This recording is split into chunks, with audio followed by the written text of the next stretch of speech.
இன்னைக்கு ஒரு அறிக்கை கொடுத்துருக்காருல்ல, என்னை திட்டுறதுக்காகத்தான் நீங்க வந்து கூட்டம் நடத்துறீங்க, என்னை திட்டுறதான் உங்களுடைய வேலை அப்படின்னு சொல்றாரு விஜய். நீங்க யோசிச்சு பாருங்க. அந்த அறிக்கையில ஒரே ஒரு கேள்வி, விஜய் கிட்ட யாராவது போய் ஐம்பெருங்குழுனா என்ன, என்பேராயம்னா என்னன்னு கேட்டிருக்கு. பதில் சொல்லி போட்டு அதுக்கப்புறம் மிச்சத்தை பார்த்துருவாங்க. ஒரு பயங்கரமான தீவிர இலக்கியவாதி ஒருத்தன் எழுதி கொடுக்குறான். நசுங்காத நாகரிகம்லாம் அறிக்கை எழுதுறாங்க. எனக்கு ரொம்ப நாளாவே ஜெயமோகன் மேல சந்தேகம், அவரா தான் இருக்கு போது. ஏன்னா நசுங்காத நாகரிகம்லாம் அவர் தானடா எழுதுவாரு, நசுங்காத நாகரிகம்லாம் எழுதுறீங்க அப்படின்னு. நீங்க எஸ்ஐஆர் கூட்டம் போட்டு என்ன பத்தி தான் பேசுறீங்க, அறிவுத்துறை கூட்டம் போட்டு என்ன பத்தி தான் பேசுறீங்க, எல்லா இடத்துல என்ன பத்தி தான் பேசுறீங்க அப்படின்னா, ஆமா யாரு வர மாட்டேங்கிறானோ, யாருக்கு புரிய மாட்டேங்குதோ அவனை பத்தி தானே பேச முடியும். ஏன் தெரியுமா? வள்ளுவர் சொல்றாரு, இன்மையில் இன்மை விருந்தோர் ஆள்கிறார், வன்மையுள் வன்மை. கஷ்டத்துலையும் கஷ்டம் என்னன்னா மடவார் புறை மக்கு பயில பொறுத்துக்கிறது இருக்குல்ல, அதுதான் கஷ்டத்துலையும் கஷ்டம்ங்கிறார் வள்ளுவர். ஏன் எஸ்ஐஆர்ல உன்னை பத்தி பேசுறோம், நீ வர மாட்டேங்கிறிய. திராவிட முன்னேற்ற கழகத்தின் தொண்டர்கள் வேலை செய்யறாங்கல்ல, எல்லாரும் உதயசூனுக்கு ஓட்டு போடுவாங்க, அது அவனுக்கு புரிய மாட்டேங்குது. வாங்கடா, உங்களுக்கு 10, எனக்கு 100 ஓட்டு இருக்கு, சரி உனக்கு 5 ஓட்டு இருக்குல்ல, 5 ஓட்டு போட முடியாம போயிட போது, வாடான்னு கூப்பிட்டா வர மாட்டேங்கிற, அப்புறம் என்னைய பத்தியே பேசுறீங்கன்னா நீ தானே மக்கு வர மாட்டேங்கிற, உனக்கு தானே பேசணும். ஒரு கட்சி ஆரம்பிச்சு 2 வருஷத்துக்குள்ள சட்டத்திட்ட குழு போட்டு 2 ஆண்டு காலம் உழைத்த சட்டத்திட்டத்தை ஒழுங்குபடுத்தினா சொன்னாங்கல்ல, அது கூட நம்ம சொல்லித்தான் அவங்களுக்கு தெரியும். நம்ம இட்டுன்னு வர்றது இட்டுன்னு போறது தான் கட்சி நடந்துகிட்டு இருந்தோம். இட்டுன்னு வர்றது இட்டுன்னு போறது இல்ல போல இருக்கு கட்சி. விஜயவருடைய கட்சியுடைய முதல் மாநாட்டில் அவர் தனியா நிப்பாரு, 8 அடி தள்ளி நிப்பான் எல்லாரும். இவருக்கு மனுஷவாடையே ஆகாது. கரூருடைய துர்சம்பவம் நடந்துச்சா, 40 நாள் வீட்டுக்குள்ள இருந்தாங்களா, திருப்பி ஒரு செயற்குழு கூட்டம் நடந்துச்சா, உட்காந்து விஜய் பக்கத்தில் வலது பக்கம் தோல் உரசி புசியானது, இடது பக்கம் தோல் உரசி ஆதவத்தில் உட்காந்துருக்காரு. ஏய் ஒருத்த மனுஷவாடி ஆகாது, இப்ப திடீர்னு பக்கத்தில் தோல் உரசி எல்லாம் உட்காந்து ஹைலைட் அப்படின்னா காலம் இப்பதான் உளி கொண்டு அடி அடிச்சிருக்கு டங்குன்னு. இந்த 4 வருஷம் எடப்பாடி பழனிசாமி அவர்கள் எங்க இருந்தாரு யாருக்குமே தெரியாது. இன்னும் தேர்தல் 6 மாசம் இருக்குங்கும் போது அதிமுக வெளியே வரும். அது காலமா எப்பவுமே அப்படித்தான் வரும். அது எதிர்கட்சியா தான் கொடநாடுல போய் தூங்கிடும். டெல்லியில வெடிச்சா கார் வெடித்ததும், தமிழ்நாட்டில் வெடிச்சா சிலிண்டர் வெடித்ததா, வெடிகுண்டு வெடித்ததா, அந்த மாதிரி சொத்து குவி போலக்குன்னு சொல்லிட்டு இருக்காங்க ஜெயலலிதாவை. மறக்காம நம்ம போராட்டம் பூரா வந்து ஊழல் வழக்கில் தண்டனை பெற்ற முதலமைச்சர் ஜெயலலிதான்னு சொல்லணும் ஒரு தடவையும். இந்த நிகழ்ச்சி ஒரு பெரிய சாதனையா நான் நினைப்பது, ஒரு அறிவு திருவிழா என்ற பெயர் வைத்து அதில் இவ்வளவு பதிப்பகங்களை ஒன்று கூட்டி ஒரு இடத்தில் புத்தகங்களை வெளியிட்டு புத்தகங்களை பேசி எழுத்தாளர்கள் கூட்டி, எல்லாமே அரசியல் புத்தகங்கள். புத்தக திருவிழாக்களும் புத்தக கண்காட்சிகளும் நாடு முழுவதும் நடக்கின்றன. தமிழகத்தில் இந்த திராவிட முன்னேற்ற கழக அரசு அமைந்த பிறகு மாவட்டம் தோறும் ஒவ்வொரு இடத்திலும் புத்தக திருவிழாக்கள் தொடர்ந்து நடந்து கொண்டே இருக்கின்றன. அது இந்த ஆட்சியினுடைய சாதனைகளில் மிக முக்கியமானது. நான் புத்தகங்கள் கொண்டு போய் சேர்க்கணும்ல, இங்கே எவ்வளவு இருக்குப்பா அப்படின்னு. அப்போ அதில் வந்து ஒரு முற்போக்கு புத்தக கண்காட்சி என்று ஒன்று வைத்து அதில் அரசியல் புத்தகங்களுக்கு மட்டுமே தளம் அமைத்து அங்கு எல்லோரும் கூடி அரசியலை பேசுவது என்பது தமிழ்நாட்டில் தற்போது எல்லாருக்கும் பதட்டத்தை ஏற்படுத்தியிருக்கிறது. என்னடா இது வெறும் என்டர்டைன்மெண்ட்டாக நம்ம அரசியல் நடத்திக்கிட்டு இருக்கலாம் பார்த்தா அப்படி இல்லை போல இருக்கே, எல்லாருக்கும் அரசியல் அவங்க விளங்க வச்சுருவாங்க போல இருக்கே, புத்தகம் படிக்க சொல்கிறாங்களே பேசுகிறாங்களேங்கிறதா அந்த பதட்டத்துடைய காரணம். நீங்கள் இன்னைக்கு கூட பார்த்தீங்கன்னா கோவன் தான் பதறாரு. எதுக்கு? தற்குறின்னு சொன்னா. சம்பந்தப்பட்டவங்க பதறதே இல்லை. சம்பந்தப்பட்டவன் எப்போ பதறனா, நம்முடைய மருத்துவர் எழிலன் நாகநாதன் தற்குறின்னு சொல்லாதீங்க அந்த பிள்ளைலன்னு சொன்னோன்னு பதற ஆரம்பிச்சிட்டான். அடடா நம்ம தற்குறியில் வச்சுக்கிட்டு இருக்கோம், அவனை தற்குறி சொல்லாதீங்கன்னு ஒருத்தன் பேசுகிறான்டா, தற்குறிலாம் தெளிஞ்சிட்டாங்கன்னா நம்ம என்ன செய்யறதுன்னு இருக்குல்ல ஒருத்தருக்கு. அப்போ யாரும் எந்த தெளிவும் பெற்றுவிடக்கூடாது என்று நினைத்து கொண்டிருக்கிற ஒரு காலகட்டத்தில் இந்தியாவினுடைய ஒரு முக்கியமான இயக்கம் அறிவு திருவிழா என்ற பெயரில் ஓராண்டு காலம் ஒரு வார காலம் தொடர்ச்சியாக இது போன்ற நிகழ்ச்சியை நடத்துவது என்பது பாராட்டுக்குரியது. அதில் அதைவிட சிறப்பு, இந்த அறிவு திருவிழாவின் முத்தாய்ப்பாக காலத்தின் நிறம் கருப்பு சிவப்பு என்று ஒரு அடர்த்தியான 1200 பக்கங்கள் கொண்ட ஒரு புத்தகத்தை வந்து இளைஞரணியுடைய செயலாளரும் தமிழ்நாட்டின் துணை முதல்வருமாக இருக்கிற திரு உதயநிதி ஸ்டாலின் முன்னெடுத்திருக்கிற முயற்சி இருக்கிறது இல்லையா, அது ஒரு மிகச்சிறந்த பாராட்டுதலுக்குரியது. அந்த புத்தகத்தினுடைய தொகுப்பாசிரியர்களும் ஆலோசனை குழுவை சேர்ந்தவர்களும் எல்லோரும் இங்கே நிறைந்திருக்கிறீர்கள். உங்கள் எல்லோருக்கும் தனிப்பட்ட நன்றி. கோவில் என்னாகட்டும், திருமாவேலன் ஆகட்டும், ஐயா திருநாவுக்கரசு ஐயா ஆகட்டும். திருநாவுக்கரசு ஐயா இல்லாமல் திராவிட முன்னேற்ற கழகத்தின் வரலாறை இன்னொரு எழுதிவிட முடியாது. திருநாவுக்கரசு ஆகட்டும், அந்த புத்தகத்தில் கற்று எழுதியிருக்க செந்தாரி கௌதமன் ஐயா ஆசிரியர் அவர்கள் வந்திருக்காங்க, தம்பி சூர்யா கிருஷ்ணமூர்த்தி, இப்படி எல்லோரும் இருக்கிற ஒரு விழாவில் பேச வாய்ப்பு கிடைத்தது பெரிய மகிழ்ச்சி. அவங்க எல்லாரும் உழைப்பு இருக்குல்ல அந்த புத்தகத்துக்கு, அது ஒரு பெரும் உழைப்பு. அவருடைய தொகுப்பாசிரியர்களாக இருக்கிற அன்பகம் செந்தில், நீரை மகேந்திரன், பிரகாஷ், சுகுணா திவாகர், பெருமாள், இப்படி எல்லோரும் தனித்தனியே குறிப்பிட்டு பாராட்டுக்குரியவர்கள் என்றாலும் கூட அந்த புத்தகத்தில் 100 கட்டுரைகள் வந்து நான் வந்து இந்த நிகழ்ச்சிக்கு பேச கூப்பிட்டோன்னே நம்ம பொதுவாக ஒரு பேச்சை எழுதுறாமல் அந்த ஏதாவது ஒரு புத்தகத்தை பற்றி பேசுவது என்பது சுலபம். இன்னொன்று நான் எப்பொழுது நினச்சிக்குவேன்னா ஒரு கூட்டத்துக்கு போகும்போது புத்தகத்தை பற்றி பேசுறதுன்னு ஒரு அசைன்மெண்ட் எடுத்துக்கிட்டோம்னா அந்த புத்தகத்தை படித்ததாயிரும். அந்த கட்டாயத்தின் பேர் அந்த புத்தகத்தை படிச்சிடும். அதனால் ரெண்டும் நடந்துடும், நமக்கு ஒரு நல்லது நடக்குங்கிறதுனால நான் எப்பொழுதுமே ஏதாவது ஒரு புத்தகத்தை எடுத்துக்கணும்னு நினைப்பேன். எனக்கு இந்த புத்தகத்தை அவங்க அனுப்பும்போது பார்த்தா 1200 பக்கம் வந்து மலைச்சிட்டேன். இது எப்படி படித்து முடிக்கிறது? அப்போ சரின்னு எடுத்து படித்தா ஒவ்வொரு பண்பாடு பொருளாதாரம்னு வெவ்வேறு வகையாக இருக்குது. நான் எல்லோருக்கும் திராவிட முன்னேற்ற கழகத்துடைய இளைஞரணி தம்பிமார்கள் எல்லோருக்கும் சொல்ல விரும்புவது, தயவு செஞ்சு அவசியம் இந்த காலத்தினரும் கருப்பு சிவப்புங்கிற புத்தகத்தை 2 வாங்குங்க. 2 வாங்க எல்லாரும். ஒன்று வந்து நம்ம படிக்க, இன்னொன்று நம்மளை ஒருத்தர் திட்டிக்கிட்டே இருக்கான்ல அவனுக்கு கொடுக்குறதுக்கு ஒரு புத்தகம். டே நாங்கள் யார் தெரியுமா அப்படின்னு காட்டணும்ல ஒருத்தனுக்கு. நம்ம வெறுமனை நாங்கள் யார் தெரியுமான்னு சொல்லக்கூடாது. அவன்கிட்ட கொடுக்கும்போது என்ன சொல்லணும், தம்பி இது 1500 பக்கம் மொத்தமாக உட்காந்து படிக்க முயற்சி பண்ணாத. காரணம் நீ வாழ்நாளில் படித்ததே 1500 பக்கம் தான் இருக்கும். அதனால நீ வந்து ஒவ்வொரு கட்டுரையும் 20 பக்கம் இருக்குது, 30 பக்கம் இருக்குது, 30 பக்கம் படி, வாரத்துக்கு 30 பக்கம் படி போதும்னு.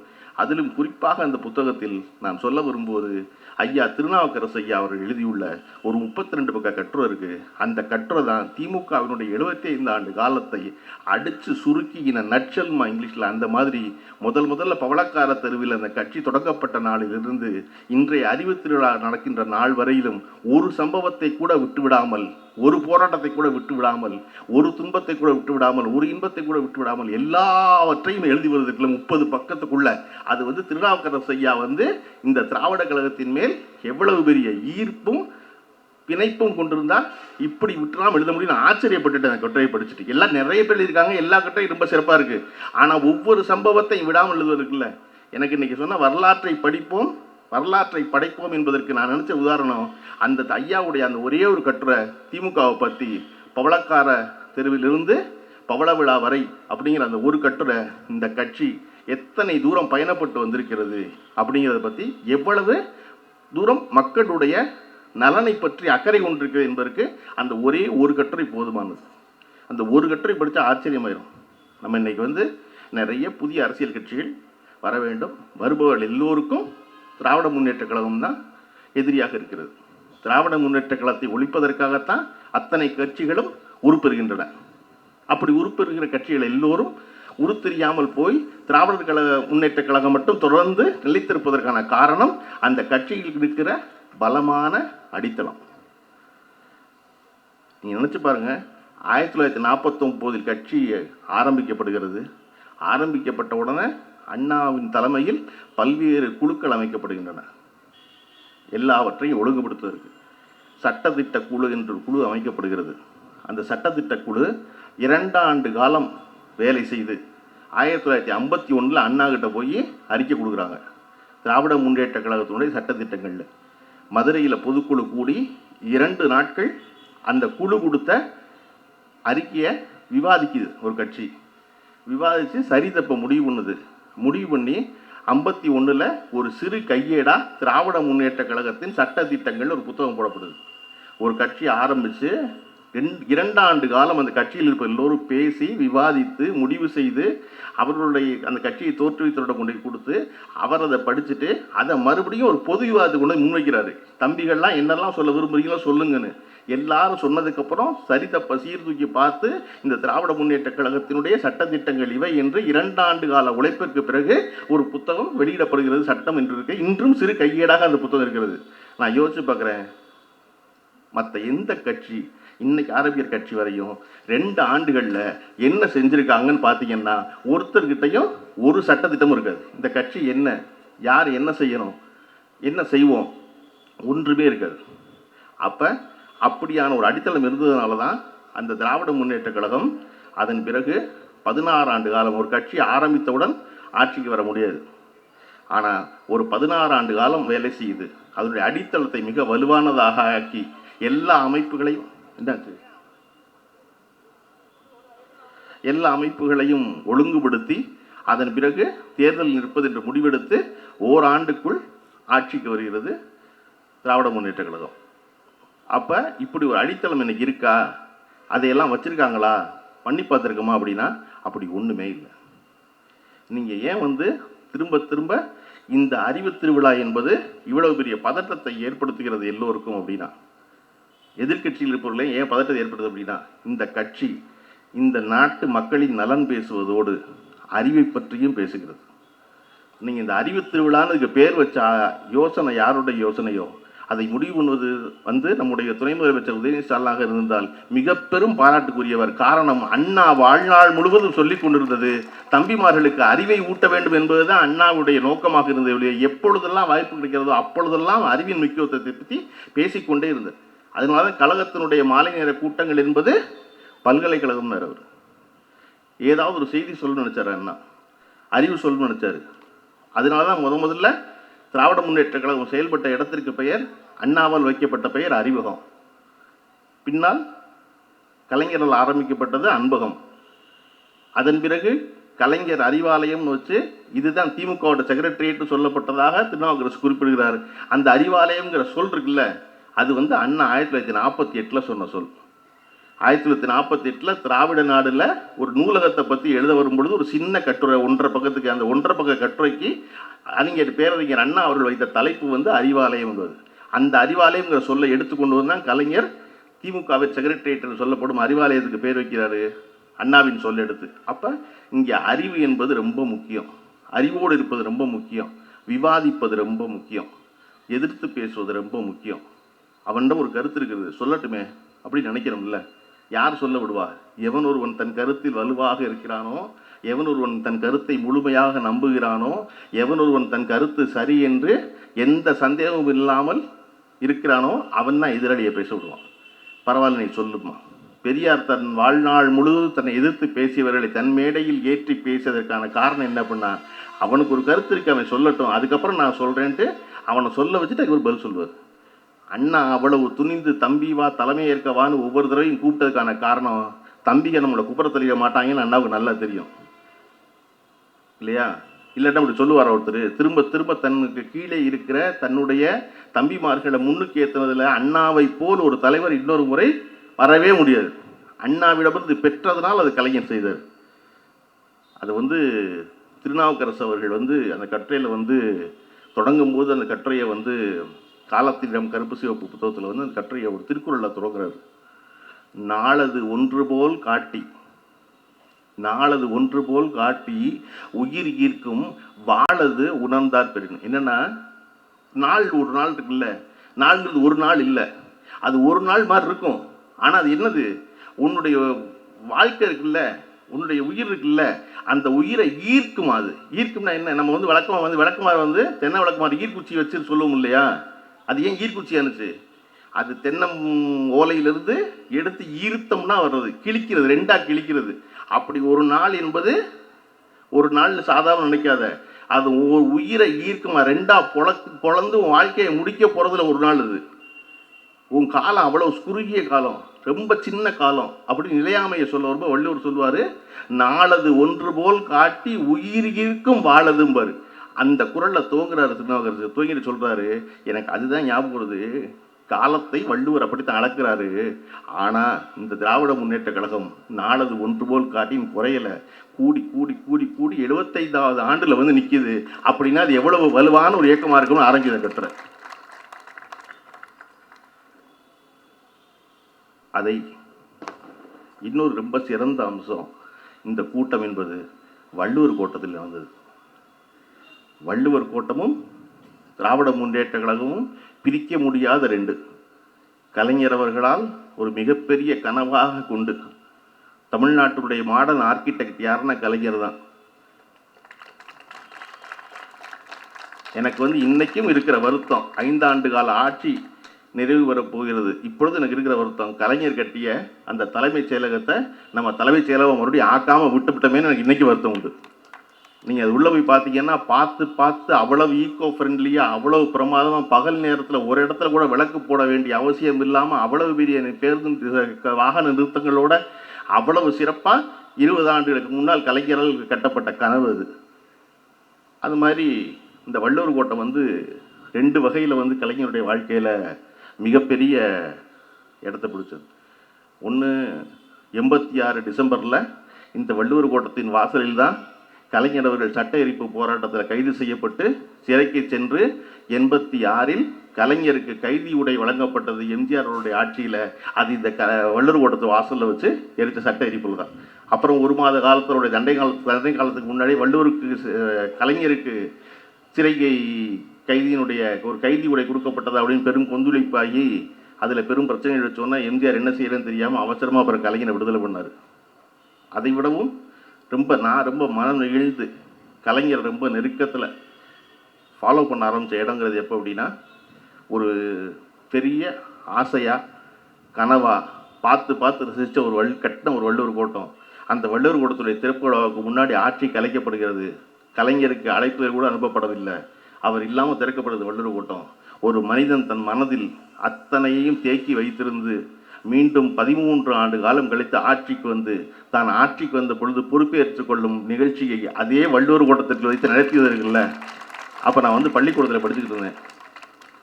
பள்ளிக்கூடத்தில் படிக்கும்போது நான் முதல்ல கலைஞரை ஒரு ஹீரோவாக பார்த்த இடம் அந்த இடம் தான். ஒரு மனிதன் எவ்வளவு பெரிய அடம் பிடிச்சி இருந்திருந்தா, எவ்வளவு வைராக்கியத்தோடு இருந்தா, அதை மனசில் வச்சுருந்து, ஏண்டா எங்கள் ஐயனுக்கு நான் ஒரு கோட்டம் கட்டுவேன், அந்த கோட்டத்துக்கு நீங்கள் எனக்கு அழைப்பு என்னப்பா விடுவீங்களா, இருங்க நான் வச்சுக்கிறேன் அப்படின்னு சொல்லி அந்த வள்ளுவர் கோட்டத்தில் கொண்டு தன்னுடைய பதவியேற்பு விழாவை நடத்தியது இருக்கு இல்லையா, அதுதான் அவருடைய மிகச்சிறந்த மாசின்னு. அந்த வள்ளுவர் கோட்டத்தில் இந்த அறிவு திருவிழாவை திருப்பி இளைஞரை முன்னெடுத்திருப்பது என்பது கலைஞர் விட்ட இடத்திலிருந்து தொடர்வதற்கான முயற்சின்னு தான் நினைக்கிறேன். கலைஞர் அவர்கள் அதை போல தொடர்ச்சியாக வேறு வேறு காலகட்டத்தில் இந்த இயக்கத்தை கட்டி இழுத்து கொண்டு போய் கொண்டிருக்கும் பொழுது எல்லோருக்கும் இருந்த எண்ணம் என்ன அப்படின்னா, அண்ணாவுக்கு பிறகு இந்த கட்சி இருக்காது என்று சொல்லிக் கொண்டிருந்தவர்கள். ஏன்னா அண்ணா ஒருத்தர் தான் பேரறிஞர், அதுக்கப்புறம் மற்ற எல்லா தம்பிமார்களும் சின்ன வயசு பயிலுங்க. அண்ணா போயிட்டாரும் அந்த கட்சி இருக்காதுன்னு நினைக்கும் பொழுது அண்ணாவிடம் படித்த படிப்பில் கலைஞர் அந்த கட்சியை கட்டி இழுத்து கொண்டு வந்தார். கலைஞர் ஒருத்தர், யார் அண்ணா இருக்கும்போது யாருமே இல்லைன்னு சொன்னவன் பூரா கலைஞர் இருக்கும்போது கலைஞர் மட்டும்தான். கலைஞர் போனார்னா ஒன்றும் கிடையாது. அதுக்கப்புறம் அதெல்லாம் இது எல்லா கட்டத்தையும் பார்த்துட்டோம், ஸ்டாலின்லாம் ஒன்றத்துக்கு ஆக மாட்டாருன்னு அப்படின்னு சொல்லிக்கிட்டு தானே கலைஞருக்கு பிறகு Stalin is more dangerous and கருணாநிதினு சொல்லி இப்போ ஸ்டாலின் தான் சொல்லிக்கிட்டு இருக்காங்க. ஸ்டாலின் தான் இருக்காரு அப்படின்னு சொல்லிக்கிட்டு இருக்கும் பொழுது இப்போ புதுசாக ஒரு பதட்டம் கிளம்பி இருக்கு.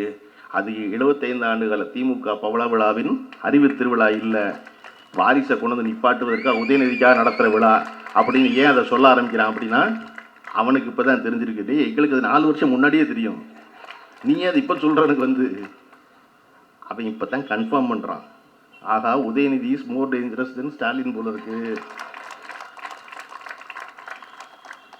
என்னடா படின்னு சொல்கிறத விடவே மாட்டேங்கிறாங்க. அண்ணா சொன்னார் படின்னு, அடுத்து வந்த கலைஞர் சொன்னார் படின்னு, அடுத்து இப்போ இருக்கிற ஸ்டாலின் சொல்கிறாரு என்ன வேணாலும் பண்ணு, நான் என்ன வேணாலும் செய்கிறேன், எப்படியாவது படிச்சுன்னு சொல்லிக்கிட்டு இருக்காரு. சொல்லிக்கிட்டு இருக்கும்போது அடுத்து வர்ற ஆள் மறுபடியும் அறிவு திருவிழா நடத்தி படிங்கிறாங்களே, இங்கே படிக்கிற விட மாட்டாங்க போலக்கே. அப்போ நம்ம என்ன செய்யறதுங்கிற கேள்வி இருக்குல்ல. என்னை திட்டுறதுக்காகத்தான் நீங்கள் கூட்டம் நடத்துறீங்க, என்னை திட்டுறதான் உங்களுடைய வேலை அப்படின்னு சொல்கிறாரு விஜய். நீங்கள் யோசிச்சு பாருங்கள். ஒரே ஒரு தடவை ஏன் 2 புத்தகம் வச்சோன்னா, இந்த வந்திருக்காளில் எவருக்காவது விஜய் வீட்டுக்கு பக்கத்தில் இருக்கக்கூடும், தயவுசெய்து அவருக்கு ஒரு புத்தகத்தை வாங்கி கொடுங்க. இதில் ஒரே ஒரு கட்டுரை படிங்க பாருங்க. இன்றைக்கி ஒரு அறிக்கை கொடுத்துருக்காருல, அந்த அறிக்கையில் ஒரே ஒரு கேள்வி, விஜய்கிட்ட யாராவது போய் 50 குழுனா என்ன, எண்பேராயம்னா என்னன்னு கேட்டிருக்கேன். பதில் சொல்லிவிட்டு அதுக்கப்புறம் மிச்சத்தை பார்த்துருவோம். நம்ம ஒரு பயங்கரமான தீவிர இலக்கியவாதி ஒருத்தன் எழுதி கொடுக்குறான், நசுங்காத நாகரிகம்லாம் அறிக்கை எழுதுறாங்க. எனக்கு ரொம்ப நாளாகவே ஜெயமோகன் மேலே தான் சந்தேகம், அவராக தான் இருக்கும் போது. ஏன்னா இந்த நசுங்காத நாகரிகம்லாம் அவர் தானடா எழுதுவார், ஏன்னா நசுங்காத நாகரிகம்லாம் எழுதுறீங்க அப்படின்னு.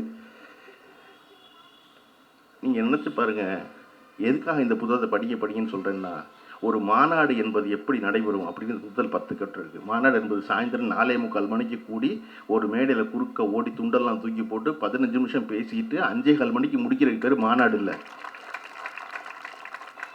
இங்கே எல்லாரும் வரணும், எல்லாருக்கும் இடம் இருக்குது, எல்லாரும் பேசணும் கண்டிப்பாக. ஆனால் என்ன பேசுவோம், பேசுவதுக்கு என்ன இருக்குது? நீங்கள் எதிர்க்கிறது பேசிடுவீங்களா? நீங்கள் நினச்சி பாருங்கள், நம்முடைய இன்றைய தலைவராகவும் முதல்வராகவும் இருக்கிற திரு ஸ்டாலின் அவர்களை கட்சி பொறுப்புக்கு கொண்டு வரணும் சொல்லும் பொழுது கலைஞருக்கு பெரிய தயக்கம் இருக்குது. நம்ம ஒரு வீட்டில் இருந்து திருப்பி இன்னொருத்தர் வந்தால் தப்பாக இருக்காதா அப்படின்லாம் நினச்சிக்கிட்டு மறுக்கிறாரு. சரியா? மறுக்கும்போது அன்பகத்தில் நடக்குது அந்த கூட்டம். அன்பகத்தில் முதல் குரல் என்பது அதை சொல்வதற்கான எந்த உரிமையும் உங்களுக்கு இல்லைன்னு தலைவரான கலைஞரை பார்த்து குரல் என்பது. கலைஞர் பார்க்குறாரு, அப்படி உங்கள் வீட்டிலிருந்து ஸ்டாலின் வரக்கூடாதுன்னு நினைத்திருந்தால் மிசாவில் போய் அடி வாங்கினார் பாருங்க, அன்னைக்கே நீங்கள் சொல்லியிருக்கணும் வந்திருக்கக்கூடாது என் வீட்டில் இருந்து ஆளுன்னு. எப்போ மிசாவில் போய் சிறைச்சாலையில் வந்து உயிர் போகும் அளவு அடிபட்டு வந்தாரோ அன்றைக்கு அவர் கட்சியின் ஆளாகி விட்டார். அதனால் அவருக்கு பொறுப்பு கொடுக்கணுங்கிற தலைவரை எதிர்த்து ஒரு குரல் ஒரு கட்சியில் எப்போ வர முடியும் அப்படின்னா அந்த கட்சி தத்துவத்தை பேசும்போது மட்டும்தான் வர முடியும். இங்கே ஒரு ஆழ்வெண் அடுத்து சொல்லுவோம் மட்டும்தான் வர முடியும். அப்போ இது எல்லாவற்றையும் விவாதிக்க கற்றுக் கொடுத்தா மட்டும்தான் வர முடியும். இன்றைய வரலாறை படிப்போம்னு ஏன் திரும்ப திரும்ப சொல்கிறோம் அப்படின்னா, இன்றைய வரலாறு என்பது எது? இன்றைய செய்தி தான் இன்றைய வரலாறு. முரசொலியினுடைய டேக்லைன் மாதிரி இன்றைய செய்தி தான் நாளைய வரலாறு. அதை தமிழ்நாட்டில் மிக சரியாக உணர்ந்திருந்தது 2 பேர் தான். ஒன்று பெரியார், இன்னொருத்தர் கலைஞர். பெரியார் தன் வாழ்நாளில் தான் சந்தித்த மனிதர்கள் அத்தனை பேரை பற்றியும் தான் கலந்து கொண்ட நிகழ்ச்சிகள் அத்தனை பற்றியும் தொடர்ச்சியாக பதிவு பண்ணிக்கிட்டே இருந்தார். அதன் பிறகு அதை போல விடாது தன் வாழ்நாள் முழுவதும் தன்னுடைய வாழ்க்கையில் நடந்த அத்தனையையும் பதிவு செய்த ஒரே ஒரு இந்திய அரசியல்வாதி யாருன்னா கலைஞர் கருணாநிதி மட்டும்தான். நீங்கள் கலைஞர் அவர்களுடைய எழுத்தை எழுதியிருக்க வால்யூம் பார்த்தீங்கன்னாலே ஆச்சரியமாக இருக்கும். எப்படி ஒருத்தர் இவ்வளோ எழுத முடியும், எப்படி இவ்வளோ செய்ய முடியும், இவ்வளோ வேலை செய்ய முடியும் அப்படின்னு. அதாவது நெஞ்சுக்கு நீதி 6 பாகங்கிறது வேற. அவருடைய கலைஞரின் கடிதங்கள் பார்த்தீங்கன்னா 54 தொகுப்பு, 54 புத்தகம் ஒருத்தர் எழுதியிருக்கிறது. தன் கட்சிக்காரர்களோட உரையாடுவதற்காக அவர் எழுதிய கடிதங்கள் இருக்குல்லையே, 54 தொகுப்பு என்பது அடுக்கி வச்சிங்கன்னா கலைஞரை விட 2 மடங்கு உயரம் வரும் அந்த புத்தகம். அது இங்கே இருக்குது, கௌரவ பதிப்பகத்துடைய வெளியீடா. நீங்கள் அந்த புத்தகத்தில் 54 தொகுதியில் எந்த ஒரு கடிதத்தை படிச்சிங்கனாலும் ஆச்சரியமாக இருக்கும். ஒன்று விடாமல் பதிவு செய்கிறது. ஏன் பெரியாரும் கலைஞரும் இதை விடாமல் பதிவு செய்து கொண்டே இருந்தார்கள்? ஏன்னா அவர்களுக்கு தெரியும், பின்னாடி வர்ற பயில நம்ம மேலே எரிச்சல் இருப்பாங்க, நம்மளை பற்றி தப்பாக தான் பதிவு பண்ணுவாங்க, தன் வாழ்நாளில் நடந்ததை தானே பதிவு செய்து விட வேண்டும் என்பதில் பெரியார் குறியாக இருந்தார். அதை விட குறியோடு இருந்தவர் கலைஞர் இருந்தார். அது வாழும்போது எழுதும் சிக்கல் இல்லைல்ல, எப்படி தப்பா எழுதிங்க கேட்பான். அப்போ உண்மைதான் எழுத முடியும். எல்லாரும் சம்மந்தப்பட்ட ஆள் பூரா இருக்காங்க, இருக்கும்போது எழுதுல. திருநாவுக்கரசு ஐயா அந்த புத்தகத்தில் கட்டுரையில் சொல்லுவார், காலத்தின் நிறம் கருப்பு சிவப்புல திருக்குறளை சொல்லி தொடங்கியது போல அவசர நிலை அறிவிக்கப்பட்ட உடனே கலைஞரிடம் வேலை செய்தவர்கள் எல்லோரும் போய்விட்டார்கள். ஒரு ஓட்டுநர் கூட கிடைக்கல. அன்னைக்கு ஓட்டுநராக இருந்தது டிஆர் பாலுவும் கோவை கண்ணப்பனும் தான், 2 பேரும் மாறி மாறி ஓட்டுநர் இருந்தாங்க அப்படின்னு அன்பகத்துக்கு கலைஞர் இருக்கின்ற ஒரு நாளை அந்த கட்டுரையில் விவரிக்கிறாரு ஐயா திருநாவுக்கரசு ஐயா. யார் யாரெல்லாம் வருவாங்க அப்படின்னு எழுதுறாரு. இன்றைக்கு இருக்கிற எஸ்ஆர் பாரதி வருவார், அவர் வருவார், அன்பகத்தில் இருக்கிறவர் தான் வருவார். யார் யாருக்கு என்ன வேலை கொடுத்துருக்காரு கலைஞருக்கு மட்டும் தான் தெரியுமா. ஏன்னா ஒருத்தனுக்கு இருப்பான், வெளியே போனால் கைது பண்ணிடுவாங்க. அப்போ ஒரு வேலை தான் கிடணும். ஒருத்தனுக்கே எல்லா வேலையும் கொடுத்து அவனை கைது பண்ணிட்டு போயிட்டாங்கன்னா எல்லா வேலையும் கெட்டு போயிருக்காங்க. டீ வாங்குறதுக்கு தனியாக ஒரு ஆலோசனை கலைஞர். அவர் கரெக்டாக 10 மணிக்கு வர எல்லாரும் உள்ள தலையெண்ண போய் டீ வாங்கி கொண்டு வந்து கொடுத்துட்டு அவர் போயிடுவார். அவர் கைது பண்ணி போனால் அடுத்த நாள் டீ கொடுக்குற மட்டும் வேற ஆள் வச்சுக்கலாம். அடுத்த நாள் பல நேரங்களில் வெளியூர்லேருந்து பேருந்து ஏறி தொண்டர்கள்லாம் வந்துடுவாங்க. 100 பேர் 200 பேர் ஆயிரம் அன்பகத்தில். 200 பேர் ஆனால் கலைஞர் மதிய சாப்பாட்டுக்கு வீட்டுக்கு போகாமல் அங்கேயே உட்காந்து அன்பகத்தில் உட்காந்து வெளியூர்லேருந்து வந்திருக்காங்களேன்னு அந்த தொண்டரோடு உட்காந்து பேசிக்கிட்டு இருப்பாராம். அந்த காட்சி எப்படி இருக்கும்ட்டு திருநாவுக்கரசு சொல்றாரு. அன்பனும் கையில் சிக்கிய மாவலைங்கிறார் கலைஞரை. அதாவது அன்பனும் பிடிக்குள் சிக்கிய மாவலைங்கிற பாட்டு எதில் இருக்குதுன்னா திருவருட்பால் இருக்க பாட்டு, பரமசிவனை பற்றி எழுதின பாட்டு. பரமசிவன் பெரிய மாமலை, யார் கையிலும் அகப்பட மாட்டான்.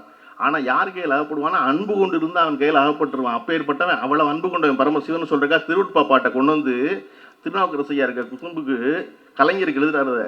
கலைஞர் பெரிய மாமலை, ஆனால் அவர் கட்டுப்பட்டுருவார், அன்புங்கிற கைக்குள்ள கட்டுப்பட்டுருவார். எப்படி இந்த தொண்டர்கள்லாம் அனுபவத்தில் உட்காந்துருப்பார்ல, அப்படி கட்டுப்பட்டு இருப்பார் அப்படின்னு. அப்போ இப்படி ஒரு நெருக்கடி நிலை இருந்த பொழுதும் தினசரி தன் தொண்டர்களை சந்தித்து தினசரி முரசொலிக்கு கடிதம் எழுதி தினசரி முரசொலியில் செய்தி போட்டு மிசாவில் எந்த செய்தி நீக்க முடியாத மாதிரி நடத்தி கொண்டு வருவதற்கு இல்லையா, அப்படி ஒரு வரலாறு இந்த கட்சிக்கு இருக்குது. அது தொடர்ச்சியாக தொடர வேண்டும் என்பது எல்லோருடைய விருப்பமும் கூட. இன்னைக்கு கோவன் பாடும்போது வந்திருக்க ஒருத்தர் தான் வந்து அவரை பற்றி பாடுங்க இவரை பற்றி பாடுங்கன்னு குரல் எழுப்புறாங்க. ஏதோ 2 வரி பேசுனா உங்களுக்கு பதட்டமாகுது. நான் சொல்கிறேன், விஜய் மட்டுமல்ல, இன்னும் நிறைய கட்சிக்காரர்கள் வர வேண்டும், நிறைய புதிய கட்சி வர வேண்டும், நம்ம வரவேற்கணும். அவர்கள் யாருக்கும் ஒன்றும் தெரியல. இன்றைக்கி நான் சொன்னதுக்கு பார்த்தீங்களா, ஒரு கட்சி ஆரம்பித்து 2 வருஷத்துக்குள்ளே சட்டத்திட்ட குழு போட்டு 2 ஆண்டு காலம் உழைத்த சட்டத்திட்டத்தை ஒழுங்குபடுத்தலாம் சொன்னாங்கல்ல, அது கூட நம்ம சொல்லித்தான் அவங்களுக்கு தெரியும். ஓ, கட்சி இதெல்லாம் செய்யணுமா? நம்ம இட்டுன்னு வர்றது இட்டுன்னு போகிறது தான் கட்சி நடந்துக்கிட்டு இருந்தோம். இட்டுன்னு வர்றது இட்டுன்னு போகிறது இல்லை போல இருக்கு கட்சி எப்படின்னு.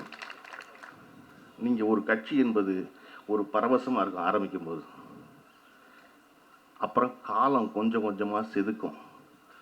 எப்படி வந்து நாளது ஒன்று போல் உயிர் ஈர்க்கும்னு சொன்னார்ல வாழ்னு வள்ளுவர், அந்த மாதிரி காலம் செதுக்கிறது எய்த்தாப்புலேருந்து பார்க்குறவனுக்கு தெரியும், சம்மந்தப்பட்டவனுக்கு மட்டும் தெரியாது. காலம் டங்குன்னு ஒளி வச்சு அடித்து கொண்டு வரும் கொஞ்சம் கொஞ்சமாக ஒழுங்குபடுத்தி. அப்புறம் தான் அவனுக்கு தெரியும், ஓ காலம் நம்மளை தாண்டா அடிச்சிருக்கு அப்படின்னு. அது எல்லாருக்கும் நிகழும் கண் எதிர்க்க நீங்கள் இதை பார்க்கலாம். நீங்கள் பார்த்தீங்கன்னா விஜயவருடைய கட்சியுடைய முதல் மாநாட்டில் அவர் தனியாக நிற்பார், 8 அடி தள்ளி நிற்பான் எல்லாரும். இவர் உள்ளே வந்தால் அவன் எல்லாம் எந்திரிச்சிருவான். எந்திரிச்சு நிற்பானா, இவர் 15 நிமிஷம் பேசுவாரா, 15 நிமிஷம் நிற்பான். 15 நிமிஷம் நின்னதுக்கப்புறம் இவர் போயிடுவார், அவனும் போயிடுவான், வந்தவனும் போயிடுவான், மாநாடு முடிஞ்சிடும். இவருக்கு மனுஷவாடையே ஆகாது. எந்த இடத்துலையும் பக்கத்தில் மனுஷங்க இருக்க மாட்டாங்களா? அப்படி தான் இருந்துச்சு 2 வருஷமாக. 2 மாநாடு நடத்திருக்கோம், விக்கிரவாண்டி, மதுரை, அதெல்லாம் எல்லாம் முடிஞ்சா பக்கத்தில் இருக்க மாட்டாங்களா? கரூருடைய துர்சம்பவம் நடந்துச்சா? 40 நாள் வீட்டுக்குள்ளே இருந்தாங்களா? திருப்பி ஒரு செயற்குழு கூட்டம் நடந்துச்சா?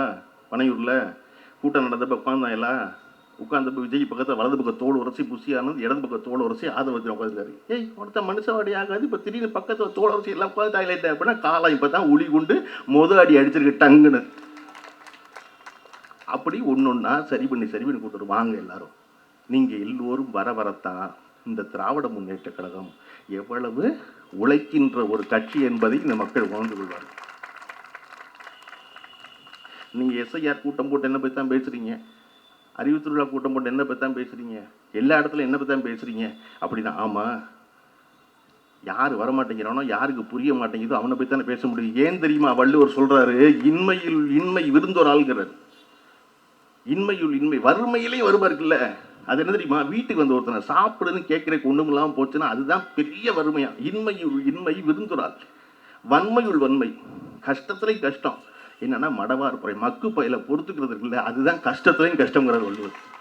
ஏன்னா அவனுக்கு சேர்த்து நம்ம வேலை செய்யணும், அவனுக்கு சேர்த்து நம்ம சிந்திக்கணும், அவனுக்கு சேர்த்து நம்ம உழைக்கணும். சரியா? ஏன் எஸ்ஐஆரில் உன்னை பற்றி பேசுகிறோம்? நீ வரமாட்டேங்கிறியே, பாவான்னு கூப்பிட்றாரு முதலமைச்சர். இது பிரச்சனைன்னு இந்தியாவிலேயே எஸ்ஐஆருங்கிற ஒரு ஸ்கீமுக்கு எதிராக நீதிமன்றத்துக்கு போய் வழக்கு போட்டு சட்டப்படி அவர்களை எதிர்கொண்ட ஒரே ஒரு கட்சி திராவிட முன்னேற்ற கழகம் தான். வேற யாருமே இந்தியாவில் எந்த கட்சி, காரணம் என்னன்னே புரியல. இவங்க என்ன செய்ய போறாங்கன்னு திராவிட முன்னேற்ற கழகத்துக்கு மட்டும் புரியுது. இவங்க என்ன செய்ய காத்திருக்காங்கன்னா, கோவன் சொன்ன மாதிரி உருகுறது பாதி சொருகுறது பாதின்னு வச்சிருக்காங்கடான்னு. இப்போ கன்ஃபார்மாக என்னெல்லாம் ஓட்டுலேருந்து திசை தூக்கிடுவாங்க. ஏன்னா எனக்கு தெரியவா தெரியும் திமுக யார் உறுதியாக ஓட்டு போட போகிறானோ அவனை தூக்க போகிறாங்க. இப்போ இளைஞரணி தம்பிமார்களுக்கு பெரிய வேலை என்னென்னா, அறிவு திருவிழா புத்தகங்களும் அப்புறம் படிச்சுக்கலாம். அடுத்த 3 மாதத்துக்கு நீங்கள் தான் பிஎல்ஓ போல் போய் கிளம்பி ஒவ்வொரு வீடாக பதிஞ்சிட்டீங்களான்னு கேட்கணும். சரியா? அப்போ நம்ம போய் பதியிடமில்ல வீடு வீடா. திராவிட முன்னேற்ற கழகத்தின் தொண்டர்கள் வேலை செய்கிறாங்கல்ல, எல்லாரும் உதயசூனுக்கு ஓட்டு போடுவாங்க இல்லையா? அப்போ அவனுக்கு சேர்த்து நம்ம வேலை செய்கிறோம். அது அவனுக்கு புரிய மாட்டேங்குது. டே வாங்கடா, உங்களுக்கு 10, எனக்கு 100 ஓட்டு இருக்குது, சரி உனக்கு 5 ஓட்டு இருக்குல்ல, 5 ஓட்டு போட முடியாமல் போயிட போகுது, வாடான்னு கூப்பிட்டா வரமாட்டேங்கிறேன். அப்புறம் என்னைய பற்றியே பேசுறீங்கன்னா நீ தானே மக்கு வரமாட்டேங்கிற, உனக்கு தானே பேசணும் இல்லையா? அப்போ இங்கே ஏன் எல்லாருக்கும் பதட்டமாகிறது இந்த கட்சியை பார்த்து அப்படின்னா, இந்த கட்சி ஒன்று தான் தொடர்ச்சியாக அது வந்து பொறுப்பில் இருக்குது, பொறுப்பில் இல்லை, நடக்குது என்பது அதிமுகவுக்கும் திராவிட முன்னேற்றங்களுக்கும் பெரிய வேறுபாடு உண்டு. என்ன அப்படின்னா, பொறுப்பில் இருக்கிறோமோ இல்லையோ திராவிட முன்னேற்ற கழகம் என்கிற கட்சியும் தொண்டர்களும் தொடர்ந்து செயல்பட்டு கொண்டே இருப்பார்கள். எடப்பாடி பழனிசாமி வந்து ஒரு விபத்தில் முதல்வராகி காலில் விழுந்து முதல்வராகி இருந்த பொழுது இந்த நாட்டினுடைய ஆளுநரால் அவமானப்படுத்தப்பட்டார். என்னுடைய முதலமைச்சர் அவமானப்படுத்தாதீங்கன்னு சொல்லி முதல் குரல் எழுப்பியது வந்து நம்முடைய இன்றைய முதல்வரும் அன்றைய எதிர்க்கட்சி தலைவரும் அந்த திரு ஸ்டாலின் அவர்கள் தான் முதல் குரல் எழுப்பினார். அது செய்யக்கூடாது முதலமைச்சர் நீங்கள் அப்படின்னு. அப்போ அவருக்கும் சேர்த்து நம்ம தான் கத்திக்கிட்டு இருந்தோம். அதை போல் தொடர்ச்சியாக இந்த வேலையை நம்ம செஞ்சுக்கிட்டே இருக்கோம். ஆனால் அதிமுக செய்யாது. இந்த 4 வருஷம் எடப்பாடி பழனிசாமி அவர்கள் எங்கே இருந்தார் யாருக்குமே தெரியாது. இன்னும் தேர்தல் 6 மாதம் இருக்குங்கும் போது அதிமுக வெளியே வரும். அது காலகாலமாக எப்போவுமே அப்படி தான் வரும். அது எதிர்க்கட்சியாக தான் கொடநாட்டில் போய் தூங்கிடும். அதுக்கு தெரியாது. வரலாறுல பின்னாடிக்கு ஒரு கொலைக்கேஸ் ஆகும், பல பேருக்கு சண்டை போடுவாங்க, இங்கே வரமாட்டாங்கலாம் தெரியாமல் போய் குப்பரப்பட்டு தூங்கும் கொடநாட்டில். நம்ம அதை விளங்க வச்சுக்கிட்டே இருக்கணும் இல்லையா? டெல்லியில் வெடித்தா கார் வெடித்தது தான், தமிழ்நாட்டில் வெடித்தா சிலிண்டர் வெடித்ததா, வெடிகுண்டு வெடித்ததா, அந்த மாதிரி சொத்து குவிப்பு வழக்குன்னு சொல்லிட்டு இருக்காங்க இவர் ஜெயலலிதாவை. மறக்காமல் நம்ம போராட்டம் பூரா வந்து ஊழல் வழக்கில் தண்டனை பெற்ற முதலமைச்சர் ஜெயலலிதாவுன்னு சொல்லணும். ஒரு தடவையும் போய் தூங்கிடுவாங்க, வெளியே வரமாட்டாங்க. தேர்தலுக்கு 6 மாதம் கொண்டு தான் வெளியே வருவோம். ஆனால் திராவிட முன்னேற்றம் தொடர்ந்து வேலை செய்து கொண்டே இருக்கும். நான் சொல்கிறேன் இல்லைங்க, இப்போ இந்த ஆட்சியில் 5 ஆண்டு காலத்தில் விளையாட்டுத்துறை மட்டும் எடுத்துக்கோ. முதல்ல திரு உதயநிதி அவர்கள் பொறுப்பில் இந்த விளையாட்டுத்துறைக்கு இதற்கு முன்னாடி 2006 2016 21 வரையும் விளையாட்டுத்துறைக்கு ஒதுக்கப்பட்ட தொகை வந்து 890 கோடி ரூபா தான் 5 வருஷத்தில். ஆனால் திரு உதயநிதி அவர் பொறுப்பேற்ற பிறகு, கழக அரசு பொறுப்பேற்ற பிறகு, திராவிட முன்னேற்ற கழகத்தினுடைய திராவிட மாடல் அரசில் விளையாட்டுத்துறைக்கு ஒதுக்கப்பட்ட தொகை 1895 கோடி ரூபா, கிட்டத்தட்ட 150 விழுக்காடு கூடுதலாக பணம் ஒதுக்கிட்டு. ஏன் எல்லா இடத்துலையும் விளையாட்டில் கண்ணகி நகர் கார்த்திகா எங்கிருந்து வருகிறார் என்றால் அதுக்கு மேல் காட்டிய அக்கறையின் காரணமாக வருகிறார். இந்த 5 ஆண்டு காலத்தில் டென்னிஸில் பெண்கள் வந்து 4 விருதையும் பெற்றதற்கான காரணம், 4 பதக்கங்களை பெற்றதுக்கான காரணம் அதில் வந்து திராவிட முன்னேற்ற கழகத்தினுடைய அரசு காட்டிய அக்கறை காரணம். அப்போ போக்குவரத்து துறையில் இந்தியாவிலேயே சிறந்தது வந்து தமிழ்நாடு தான். போய் சிவசங்கர் போய் அவனுடைய அமைச்சர் மாண்புமிகு அமைச்சர் சிவசங்கர் போய் மெடல் வாங்கிட்டு வர்றாருன்னு காரணம் இந்த அரசு வேலை பார்த்ததுனால். ஒரு மாட்டினுடைய முதலமைச்சர் எப்படி இருக்கணும்னு கேட்டால், பீகாரில் தேர்தலை சந்திக்கிற லல்லு பிரசாத் யாதவனுடைய மகன் சொல்லுகிறார், தமிழ்நாட்டின் ஸ்டாலின் போல் இருக்க வேண்டும் நான் நினைக்கிறேன் சொல்கிறாரு. ஏன்னா வெளிநாட்டு பயணம் என்பது அவரும் தொழில் அமைச்சர் டிஆர்பி ராஜாவும் போகிறாங்க. போயிட்டு வரும்போதெல்லாம் 10,000 கோடி இன்வெஸ்ட்மெண்ட் எடுத்துகிட்டு வர்றாங்க தமிழ்நாட்டுக்கு. இதை போல தான் ஒரு அமைச்சரும் முதலமைச்சரும் செயல்பட வேண்டும் என்று நினைக்கிறேன்னு ஒருத்தர் பீகாரில் உட்காந்து ஒருத்தர் சொல்கிறாரு. அப்போ இப்படி ஒவ்வொரு துறையும் ஒரு வேலை செய்கிறாங்க இல்லையா? இந்த வேலை செய்யும்போது எப்பொழுதும் திராவிட முன்னேற்ற கழக அரசு என்பது அப்படி தான் வேலை செஞ்சுருக்கு. ஆனால் அடுத்த 5 ஆண்டு காலம் அதிமுக அரசு வந்து இந்த வெற்றியை பூரா அறுவடை பண்ணி என்னால் நடந்ததுன்னு சொல்லி முடிச்சு வேறு ஒரு வேலையும் செய்யாது, கீழே தள்ளிட்டு போயிடும். மறுபடியும் திராவிட முன்னேற்ற கழக அரசு வந்து இதுக்கான எல்லா வேலையும் செஞ்சு மறுபடியும் தூக்கி நிறுத்தும். நம்ம இந்த தடவை என்ன வரலாறு படைச்சிடணும்னா, மறுபடியும் அடுத்த முறை தொடர்ந்து திராவிட முன்னேற்ற கழக அரசை அமையும் பொழுது இந்த நடந்து கொண்டிருக்கிற வேலைகள் இன்னும் பெரும் பாய்ச்சலை நிகழ்த்த முடியும். அப்போ நிகழ்த்துவதற்கான அவசியம், அந்த வேலை சொல்ல வேண்டியது நம்முடைய பொறுப்புன்னு நான் நினைக்கிறேன். இந்த முறை அந்த வரலாறை படைச்சிடணும். படைச்சு அடுத்த முறையும் முத்துவேல் கருணாநிதி ஸ்டாலின் அவர்களே முதல்வராக அமைய வேண்டும் என்பதுதான். இந்த ஆட்சி நடக்கும் நேர்த்தியவும், இந்த கட்சியினுடைய கொள்கையவும், இந்த கட்சியினுடைய செயல்பாடுகளையும், தொடர்ந்து நடக்க போகிற அறிவு திருவிழாக்களையும் பார்த்து எதிர்கட்சியினரும் அதற்கு தயாராக வேணும். கண்டிப்பாக எதிர்கட்சி ரொம்ப முக்கியம் இல்லையா?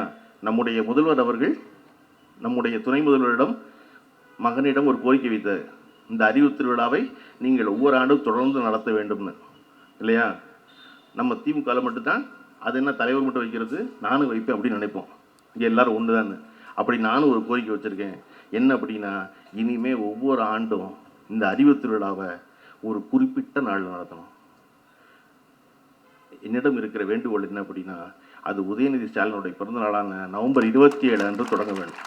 ஏன்னா அது அவருடைய முன்னெடுப்பு. 27ஆம் தேதி தொடங்கி ஒவ்வொரு ஆண்டும் 10 நாட்கள் நடந்து டிசம்பர் 6ஆம் தேதி அம்பேத்கருடைய நினைவு விழா என்று அதனுடைய நிறைவு விழா நடக்க வேண்டும் என்று. ஏன்னா இருக்கும் அறிவை தேட வேண்டும் என்று வேட்கையோடு செயல்படுகிறவர் உதயநிதி ஸ்டாலின். இந்தியாவினுடைய அரசியல்வாதிகளிலேயே அறிவுக்கு அடையாளமாக திகழ்ந்தவர் அம்பேத்கர். அதனால் இங்கு தொடங்கி அங்கு முடிவது என்பது ஒரு சரியான முன்னெடுப்பாக இருக்கும் நினைக்கிறேன்.